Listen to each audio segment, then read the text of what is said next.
Now, I think that we can all agree here that those out there like Kathleen Kennedy, Leslye Headland, and Amandla Stenberg will never admit failure, especially when it comes down to the Acolyte series of all. The worst production under Disney Star Wars wing, anything produced by Lucasfilm since 2012 under Disney has really been hit or miss. More so a miss, and that's becoming more and more of a trend. A downward spiral, if you will, all because of Kathleen Kennedy's lack of leadership skills, Bob Iger's a deliberate agenda over at the Walt Disney Company, and more.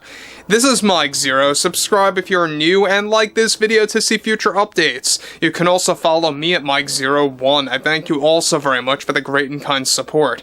So there's been a lot of problems going on over at Lucasfilm HQ and everything else going on with the Walt Disney Company in the wake of the Acolyte drama, right? We already know that the cancellation was a major impact for Disney. It really just shows how much they truly failed, especially at the Nielsen ratings.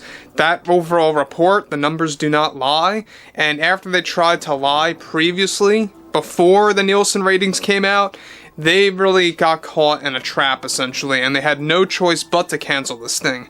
But what's interesting about this has a lot to do with Kathleen Kennedy's overall reaction, her response toward Disney CEO Bob Iger, and what's been going on behind the scenes between herself and Bob Iger.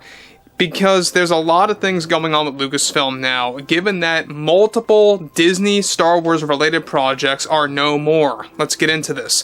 Now, we know that Kathleen Kennedy is the one mainly responsible for many of the Disney Star Wars films failing, the Disney Star Wars TV shows failing, and it's not going to stop there as long as she remains at Lucasfilm. However, with Lucasfilm still considered the worst division of the Walt Disney Company, one serious development going on right now involves more to do with Kathleen Kennedy and Disney CEO Bob Iger, in the middle of many different changes happening behind the scenes at Lucasfilm that is creating a major divide between both Kennedy and Iger. As it turns out, in a shocking turn of events, Bob Iger recently took action against Kathleen Kennedy in a desperate move to save funds related to Disney Star Wars material after what happened with the Acolyte series. Now, Bob Iger recently axed a total of 6 Star Wars TV shows for Disney Plus that were going to most certainly create more backlash in a similar situation to the Acolyte after Disney did a careful review over these projects. It turns out the majority of these projects were going to be Acolyte spin-off shows that would focus on individual characters, some of which also focused on new stories based within the High Republic era, not connected to the Acolyte, however. Now, the cancellation of these projects are said to have created much anger from Kathleen Kennedy after she recently had a very heated remote meeting with the Disney heads about the future of Lucasfilm and how the board is now split on whether or not they would grant Kathleen Kennedy the freedom to choose on her own on a contract extension. Now, those negotiations are still going on as we speak. However, Kennedy's plan to create a mini Star Wars universe, essentially focusing on Acolyte characters, are now no longer moving forward, along with other Star Wars TV shows getting shelved, as Bob Iger wants to focus on films instead. However, still doubling down on their DEI agenda. The cancellation of these shows sparked outrage from Kathleen Kennedy at some point, as some of the shows were going to focus on the return of characters like Osha, May, Vernestra, and even other new female-led characters from the series like Jecki. Now, part of the reason Iger decided to cancel the shows also had to do with the fact that they had already removed Leslye Headland from multiple projects, some of which included some of the 6 projects that were canceled for Disney Plus. Kennedy, in fact, had, of course, multiple remote meetings over Iger's most recent decision to pull multiple Star Wars shows for Disney Plus in order to focus far less on TV now and more on movies instead, and is already beginning to blame Bob Iger on the demise of the Star Wars franchise. Now, guys, let me just say one thing here. This is a typical scenario where you have people like Kathleen Kennedy and Bob Iger beginning to eat each other. This is all expected. When everything, comes to a point where you fail so hard, the blame game begins on both sides. So it's interesting to see what's going on here between Iger, on the executive level over at Disney, you know, given that he is the CEO, and then you have someone like Kathleen Kennedy, who is the head of a studio, you know, the head of a division over at the Walt Disney Company, who is really trying to blame Bob Iger as to why the Acolyte failed, as to why Disney Star Wars is in a downward spiral.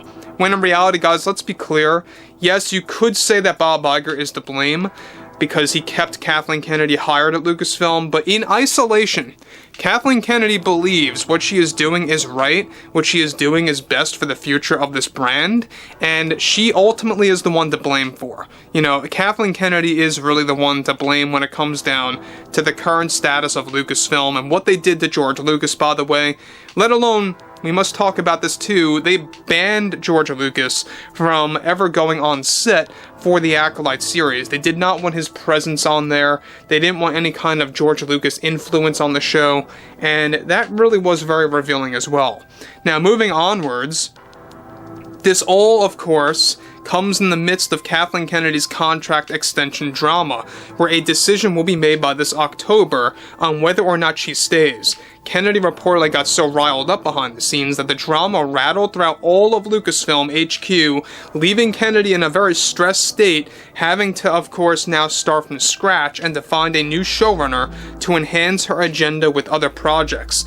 Now, this, however, does not translate to Disney backing down on their DEI agenda, but rather shifting away from any shows that would resemble or anywhere near resemble the Acolyte to start fresh and new with new projects, while also still promoting their agenda at the same time. So basically, they wanted to do away with Acolyte spin-off films and any other films, or should I say shows, not films, shows that would focus on Acolyte style, alright?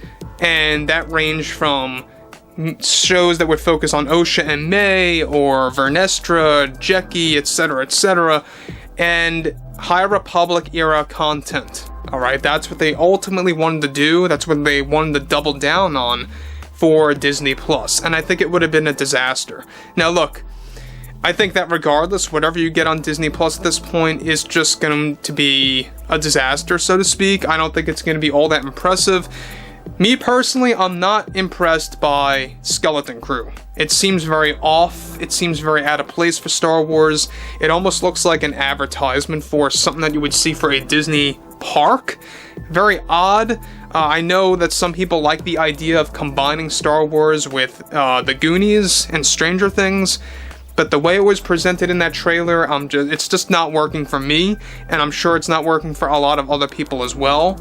But overall, there's a lot of things going on now. The fact that you have some level of the board of directors beginning to really go against Kathleen Kennedy and are really calling for Bob Iger to not give her the personal decision on whether or not she wants to have a contract extension or to end that extension.